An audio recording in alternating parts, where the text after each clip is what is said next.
right, here we go. At the Parker's couch.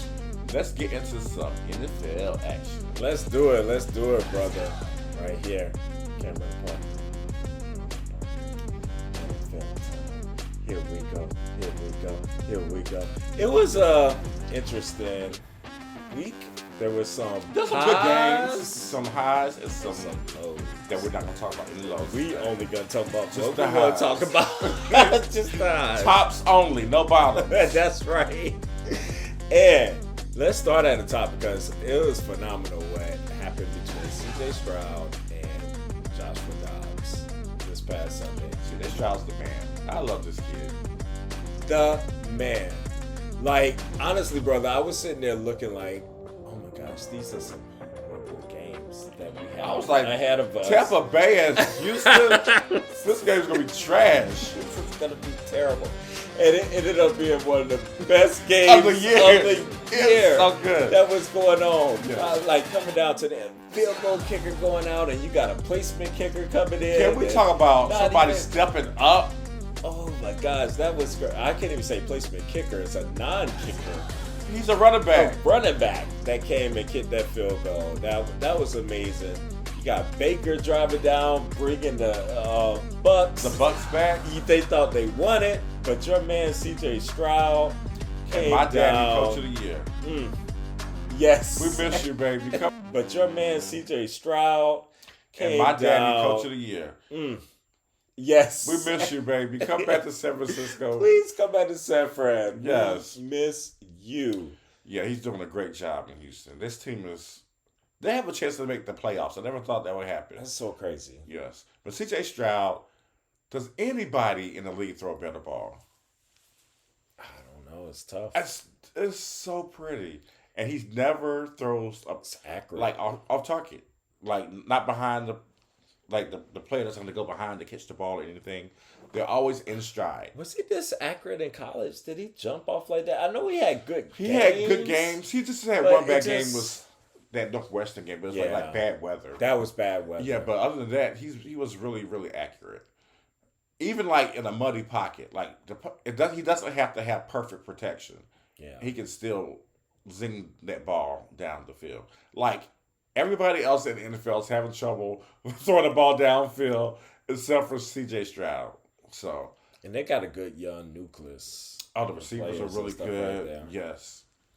That was amazing. That was an amazing game. And he broke what's his face record? Baker. Gosh, what was that? He broke a rookie. Was it Herbert? I can't remember. Maybe it was Baker. I can't remember which rookie record he broke. Well, I know he broke one of Baker's rookie records with the most yards in the game. Oh yeah, had that. I think that was Justin Herbert. It might have been Herbert. Yeah, but oh my gosh, he killed it that game and destroyed me in fantasy at the same time. But, he was my starter quarterback in our leagues. Oh really? Mm-hmm. Oh okay.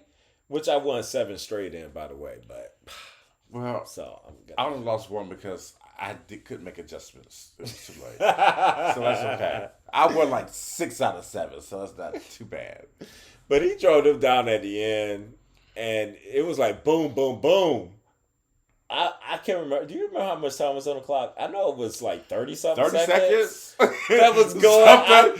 I just have never seen anybody move down the field that fast in that situation. And to win the game as a rookie, like he is having an amazing season. And the team loves him. Like he's the clear leader of the team.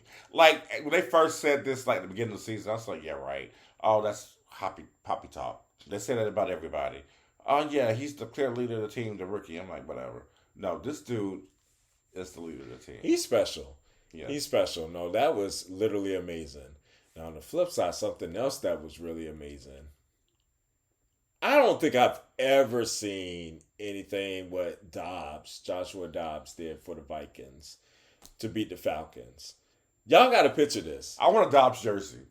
This man just got traded there. Yeah. Like just barely even got a hotel room.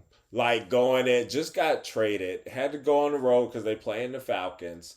And who the Vikings starting quarterback, Kirk Cousins, already is out for the Achilles. He had his surgery. They was with this, rookie. Is he a rookie? Or just he's been there? I don't even Who? know. The backup that they had No, started. he's a rookie. He is a rookie, right? Mm-hmm. I can't remember his name right now. But he got hurt. Right? And he was like killing it. early, He was doing well. Yeah. And so then you have Dobbs, who has to come in the game, who has no idea what the playbook is. Doesn't know anybody's name. Doesn't know people's names. They said they had to tell him where the routes were in the huddle. Like, yes. I'm running this route. I'm running this route. He was just running around. He was just playing backyard football. Instinct. Was amazing and willed them to victory. And not even an easy victory. It was go back and forth. Game-winning drive. Another really great game. A sneaky, really great game. Yes. And I think this is the first time in history that it's really appropriate to say it's not rocket science. Since he majored in rocket science. He did. He's a freaking rocket scientist. He is the smartest quarterback that there is in the league. Absolutely. Yes. I just have never, that's just so hard. I think he said something to the fact that the interview after the game, he said, imagine studying for a Spanish? A Spanish test. Then you hit in terms of the French or something. Yes. He's like, imagine studying for a Spanish test, and then when you get it, it's all in French. It's all in French. Like, what is this?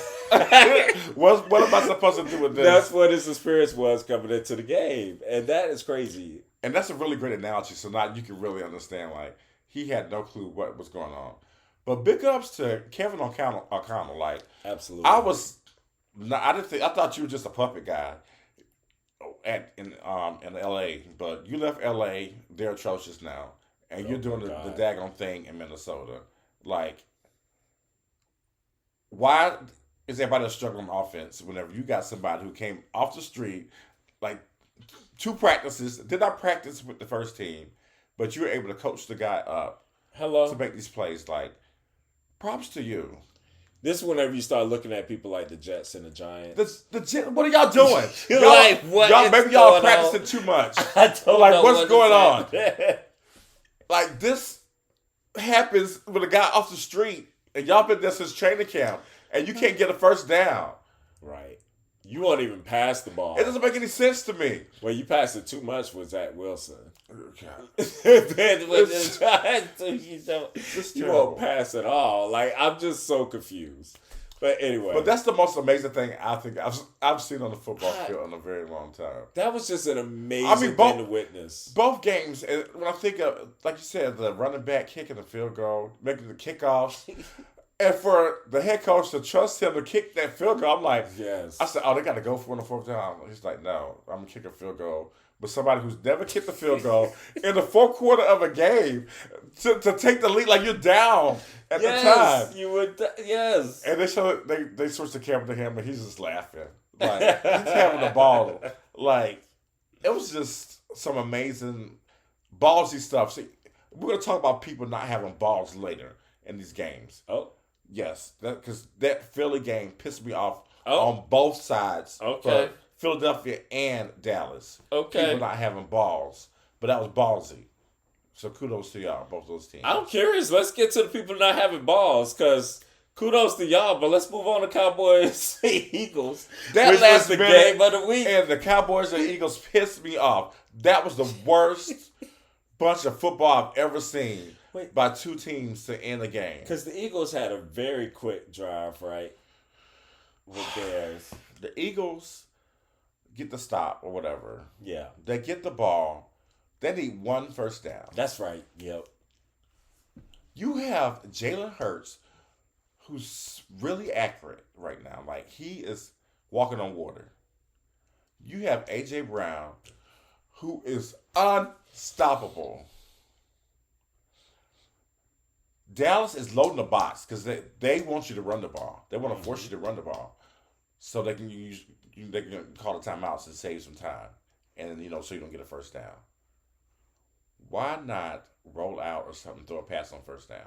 Because they're gonna call a timeout anyway. So who cares if it's an incompletion or whatever? This is true. Have some balls. Yeah. Don't even.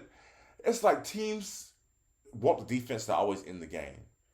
End the game on offense. That's what I love about Cincinnati. When Joe Burrow gets that ball, he has a chance to end that game. You're not getting that ball back. What do? They pass on first down. Got a huge play. They're loading the box.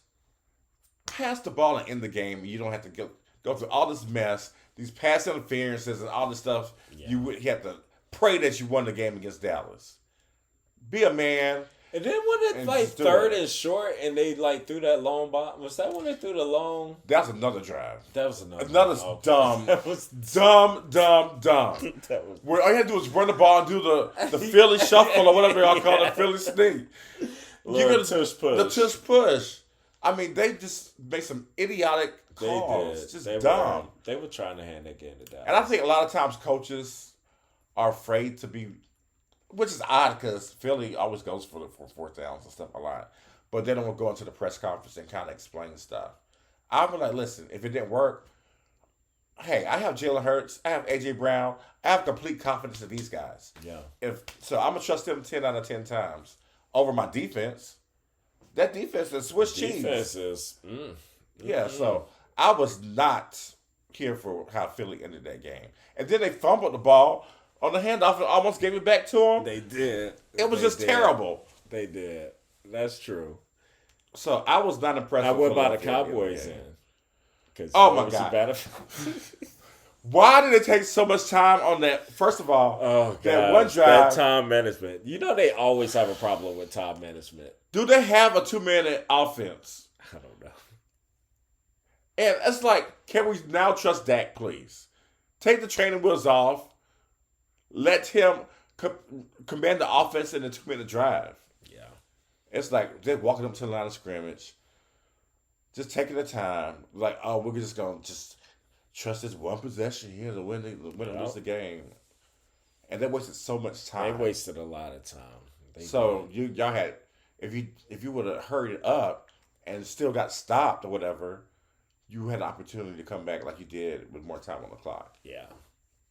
So just poor coaching on both. And how do you not go to CeeDee Lamb? That's why I'm still. I mean, I don't understand. Like, how do you not go to him on that last play? Like, if it's gonna be man to man or stuff all over, like.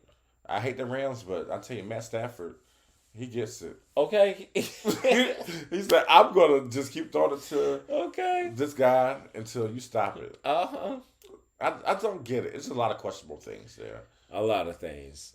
Cowboys, did you see Micah Parsons? I guess you did. I'm not going to. I love Micah Parsons. I really do. He's more confident now. But maybe he is. I don't know why. I don't know how. I don't know why either because actually Dak played a hell of a game. The defense let the team down. The defense is the one who let y'all came up 28 points. Game. Yes. Yeah. So I don't know. That was not the issue. It was not the issue. And I think they broke it down a lot with that pass to the backup tight end.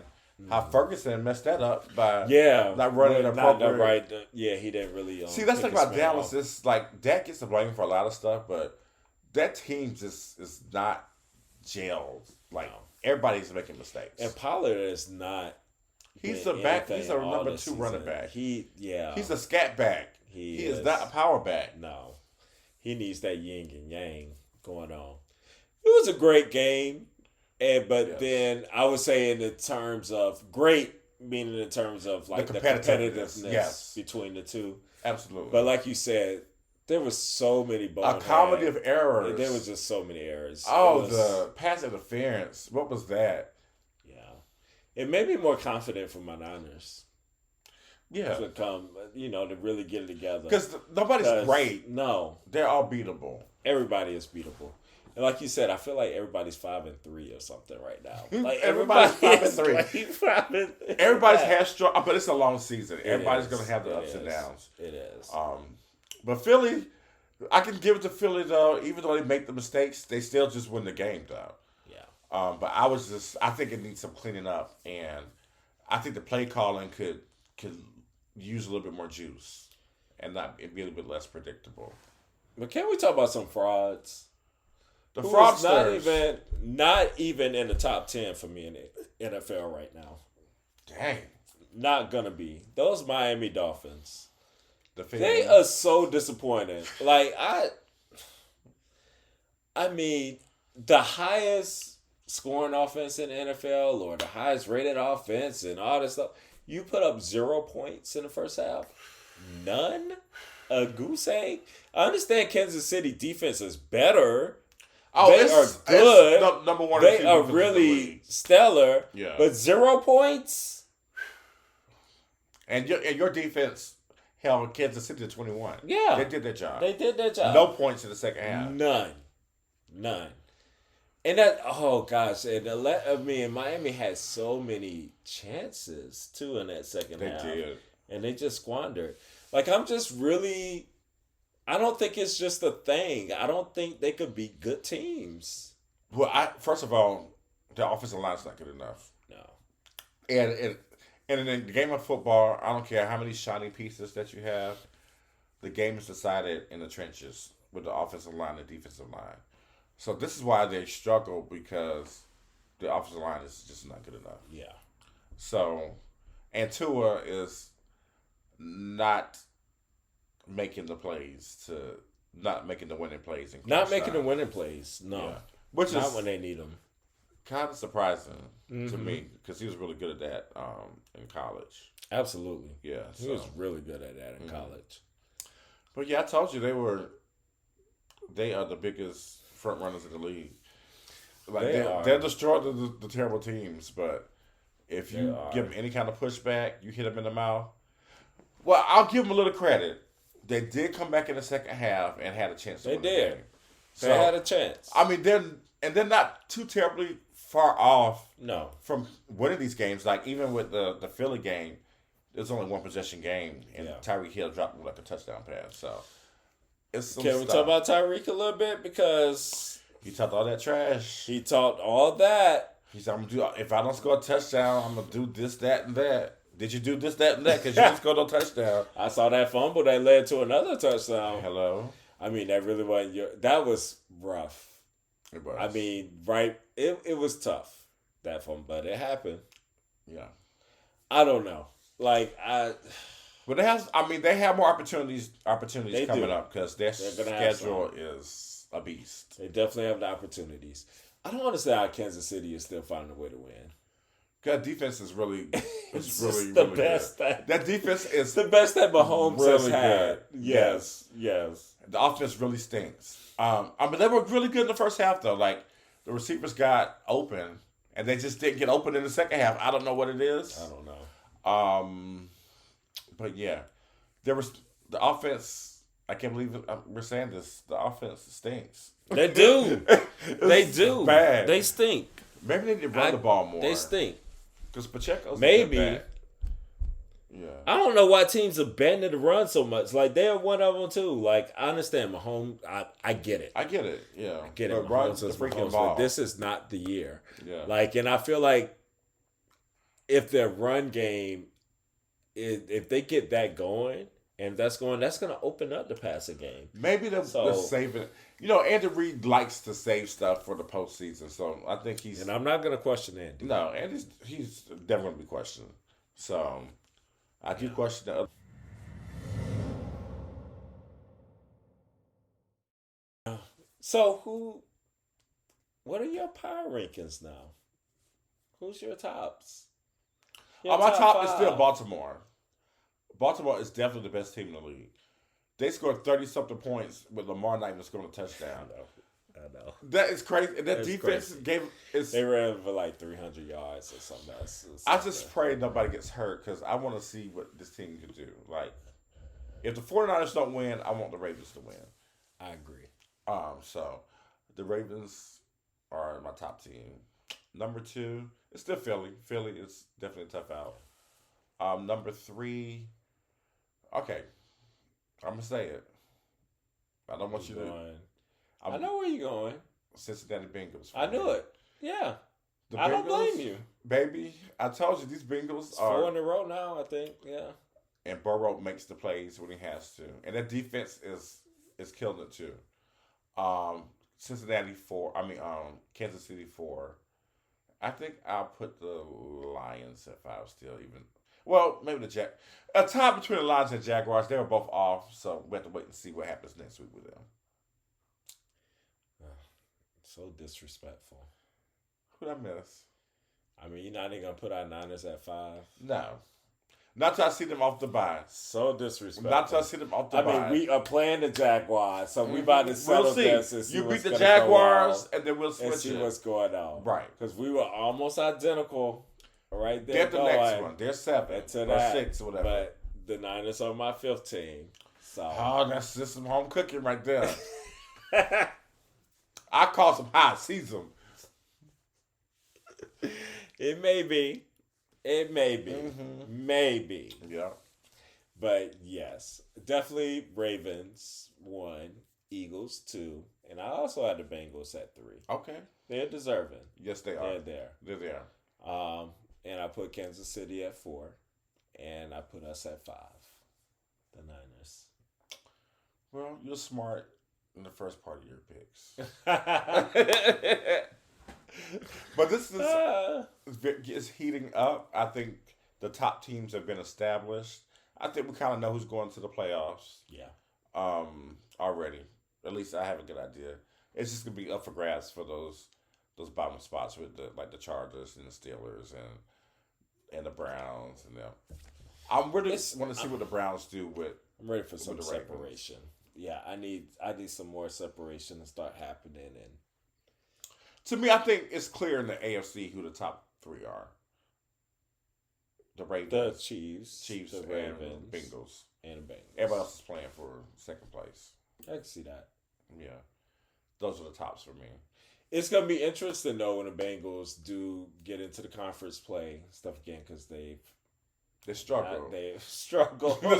They have struggled in they conference. Are struggling. Yes. So we'll see what happens. But it's like those divisional rivals. The teams know each other so well, so those are always hard to predict. You got anything else, brother? I don't. They ain't burning? No, I don't think so. No. Not the NFL. The rest of them. That's Dreckitude. It's Dreckitude. It's storylines that's going to go on forever. Play better football, you can make the list. We don't have time for that. I'm tired of. I will say, I'm tired of your boy Aaron Rodgers. Can he just go somewhere? He's formerly my boy. You are not playing, sir. And if you do, it would be the dumbest thing. Behind that offensive line, do you want to die? Like, how would they even? Because that would be the dumbest thing that they could ever do for a team that's not even going to win anything this year anyway. It would be. It would be so dumb. I don't know if you saw. I saw part of the first take when Shannon was talking about it this morning. No. About how at one side of the coin he can understand Aaron Rodgers wanted to come back because he's of a certain age. You'll have a certain amount of time left. But on the second side of the coin, you're going to get killed behind the offensive line. So you'll be done for the rest of your life. That's how you got hurt already. Exactly. You better wait till some draft pits come in there, some trades like something, everything. Like, I don't. That line is terrible. It's not making sense. The line's terrible. The quarterback's terrible. I feel bad for everything is terrible. Jets. Yeah. Sorry, Jets fans. Sorry, y'all. You're forever cursed. You're right. All right, y'all. Well, that's a wrap. We had a good night tonight. We did. It's time for me to go to bed now, y'all. It's bedtime. Y'all have a good night. Like and subscribe.